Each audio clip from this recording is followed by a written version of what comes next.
ఎన్నో ఈవెంట్స్లలో ఈ cinema success గురించి మాట్లాడుతూనే ఉన్నాం. ఈరోజు డిస్ట్రిబ్యూటర్స్ ఇలా మేము గ్రాటిట్యూడ్ మీట్ పెడతామని అడగడం ఫస్ట్ టైం ముందు ఆనందం వేసింది. సాధారణంగా డిస్ట్రిబ్యూటర్స్ వాళ్ళకు బ్రేక్ ఈవెన్ అవుతేనే ఈరోజు సూపర్ హిట్ అని చెప్పుకుంటున్న ఫిలిం ఇండస్ట్రీ. వాళ్ళు నష్టపోయినప్పుడు కూడా సినిమాలు సూపర్ హిట్ పోస్టర్స్ పడుతుంటాయి. ఏరియాల వారుగా అడిగితే సార్ మాకు ఇంత పోయింది అంత పోయిందని చెప్తారు. అంటే కల్చర్ మారిపోయింది. ఇందాక శిరీష్ చెప్పినట్టు ఎప్పుడో మేము తొలి ప్రేమ సినిమా చేసినప్పుడు దానికి 100 days ఫంక్షన్లు చేసినప్పుడు షీల్డ్స్ ఇచ్చి అప్పుడు మాట్లాడిచ్చేవారు. సో ఈ డిస్ట్రిబ్యూషన్ సిస్టమే మొత్తం మారిపోతూ ఏరియాకి ఇప్పుడు ఒకరో ఇద్దరో మిగిలితే గొప్ప అనే పరిస్థితికి వచ్చింది. ఎందుకంటే 90% ఫెయిల్యూర్స్ ఉండే ఇండస్ట్రీ ఇది. జస్ట్ 10% మన సక్సెస్ పర్సంటేజ్. ఒక డిస్ట్రిబ్యూటర్కి డబ్బు సంపాదించాలంటే ఆ సక్సెస్లో వచ్చే ఆ 10% దాంట్లో డబ్బు మిగులుతుంది. మన 90% పోయేది ఎవరు కనిపించదు. ఫెయిల్యూర్స్ వచ్చినా ఆ సక్సెస్ వచ్చినప్పుడే వాళ్ళు నిలదొక్కుంటూ ముందుకెళ్తూ ఉండాలి. ఇందాక మా శిరీష్ చెప్పాడు, ఎల్విఆర్ గారు, శోభన్, హరి 2006 నుంచి బొమ్మరిల్లు టైం దగ్గర నుంచి మాతో జర్నీ స్టార్ట్ చేశారు.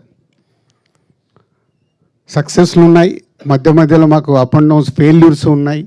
అన్నీ తట్టుకుంటూ వాళ్ళు మాతో కంటిన్యూ అవుతూనే ఉన్నారు. అంటే 20 సంవత్సరాలు ఒక డిస్ట్రిబ్యూటర్ ఒక ప్రొడ్యూసర్తో కంటిన్యూ అవ్వడం అనేది నాకు తెలిసి ఫిలిం ఇండస్ట్రీలో వీళ్ళు తప్పితే ఎవరూ లేరు. ఒకప్పుడు భార్గవ్ ఆర్ట్స్ అన్న ఇలాంటి పెద్ద పెద్ద సంస్థలు అప్పుడు ఉన్నప్పుడు వాళ్ళతో కొందరు డిస్ట్రిబ్యూటర్స్ కంటిన్యూ అయ్యేవారు. ఆ కల్చర్ పోయిన తర్వాత వీళ్ళే ఇదే చివరిది కూడా అనుకుంటున్నాను నేను. ఇలా 20-25 years జర్నీ చేయడం ఒక ప్రొడ్యూసర్స్తో డిస్ట్రిబ్యూటర్స్ అనేది ఇంపాసిబుల్. ఎందుకంటే మా 30 years ఎక్స్పీరియన్స్లో కూడా 22 సంవత్సరాల నుంచి మేము ప్రొడక్షన్ స్టార్ట్ చేసిన తర్వాత 30 సంవత్సరాల మా డిస్ట్రిబ్యూటర్స్గా ఎక్స్పీరియన్స్. మాకు కూడా వెనక్కి తిరిగి చూస్తే 20 ఏళ్ళ నుంచి మాకు ఎవరైనా ప్రొడ్యూసర్స్ ఉన్నారని వెతికితే నాకు కనిపించట్లా. సో అది థ్యాంక్ యూ ఎల్విఆర్ గారు, హరి అండ్ శోభన్ గారు. అండ్ సంక్రాంతికి వస్తున్నాం. నేను ఒక ప్రెస్ మీట్ పెట్టాను, మీ అందరితో ఇంటరాక్ట్ అయ్యాను సంక్రాంతి రిలీజ్ ముందు. సో 2 సినిమాలు రిలీజ్ ఉన్నాయి, కమ్బ్యాక్ అవ్వబోతున్నామని.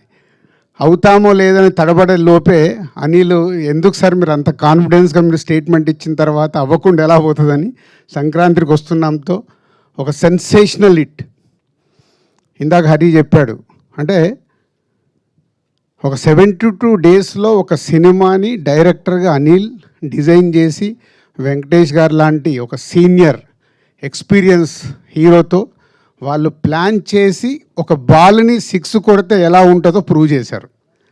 అంటే బడ్జెట్లు ఇంపార్టెంట్ కాదు, కథలే ఇంపార్టెంట్. కానీ ఇది మర్చిపోతాం. మేమన్నీ కూడా కథలతో మొదలుపెట్టిన సినిమాలే. కొత్త దర్శకులతో తీసినప్పుడే మేము మా సంస్థలో ఎన్ని క్లాసిక్స్ వచ్చాయో, ఎన్ని సక్సెస్లు వచ్చాయో అందరికీ తెలిసిందే. మేము కూడా అందరిలాగా కాంబినేషన్ సినిమాలకని అటు కొంచెం లాస్ట్ 4-5 years నుంచి తడబడుతూ ఉన్నాం. మళ్ళీ లేదు, మా రూట్ ఇదే కరెక్ట్ అనేది అనిల్ మళ్ళీ మాకు ప్రూవ్ చేసి సరైన దారిలో రహదారి వేసిచ్చాడు. సో ఇదే 2025 సంక్రాంతికి వస్తున్నాం దగ్గర నుంచి మళ్ళీ ఎస్విసి నుంచి అద్భుతమైన సినిమాలు రావటానికి మాకు ఇది ఒక బిగ్ ఎనర్జీ. సో ఈ సక్సెస్ నాకు కూడా చాలా పాఠం నేర్పించింది. అంటే ఒక సినిమా దర్శకుడితో జర్నీ ఉన్నప్పుడు అవి రిజల్ట్స్ ఎలా వస్తాయి అనేది అనిల్తో 6 సినిమాలు చేస్తే ఆ రిజల్ట్స్ ప్రూవ్ చేస్తూనే ఉన్నాయి. మా ఇద్దరి మధ్యలో పెద్ద సంభాషణ ఉండదు. సరే నేను ఇలా అనుకుంటున్నాను, స్టోరీ చెప్పేస్తాడు అనిల్. సరదాగా వచ్చి టీ తాగుతూ ఒక 1/2 hour 40 minutesలో స్టోరీ చెప్తాడు. అక్కడే జరుగుద్ది మా కాన్వర్సేషన్. మళ్ళీ దీనికోసం సిట్టింగ్స్ అని ఎప్పుడు ఉండదు. తర్వాత అంతా అయిపోయిన తర్వాత పిలుస్తాడు, సార్ ఎడిటింగ్ అయిందో వచ్చి చూసుకోండి. అంత క్యాజువల్గా. అంటే ఎక్కడ అనిల్తో తీసిన 6 సినిమాల్లో నాకు గుర్తుండి ఎక్కడ ప్రొడ్యూసర్గా నేను స్ట్రెస్ ఫీల్ అవ్వాల.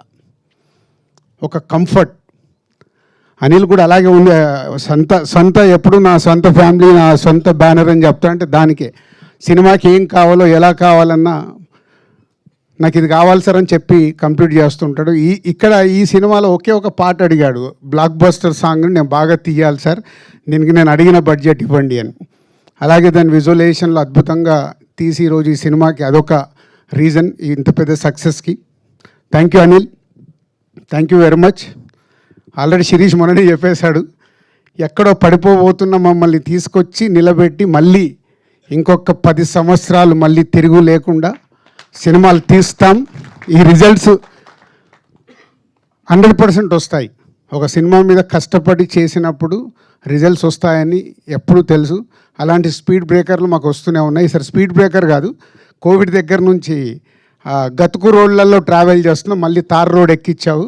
ఈ తార్ రోడ్ జర్నీ కంటిన్యూ అవుతుంది. And thank you Anil and Venkatesh garu, ఈరోజు ఇక్కడ లేరు. బట్ ఎప్పుడు నేను చెప్తుంటాను, ప్రొడ్యూసర్స్కి ఎలా సపోర్ట్ చేయాలి, ఒక హీరోగా సినిమాని ఎలా వేస్టేజ్ లేకుండా కంప్లీట్ చేయించాలి అనేది రామానాయుడు గారు అబ్బాయి కాబట్టి అక్కడి నుంచి వచ్చిన క్వాలిటీస్ అవి. సో ప్రొడ్యూసర్స్కి ఇచ్చే రెస్పెక్ట్ మామూలుగా ఉండదు. అందుకే వెంకటేష్ గారితో 4 సినిమాలు అద్భుతంగా చేయగలిగాం. సో థ్యాంక్ యూ సార్, మీ సపోర్ట్ మీరు ఇచ్చింది ఈ సినిమాకి. మేము వేరే స్ట్రెస్లో ఉన్నా ఎలాంటి స్ట్రెస్ లేకుండా సపోర్ట్ చేసి ఈ సినిమా ఇంత పెద్ద విజయం అవ్వటానికి కారణం మీరు కూడా.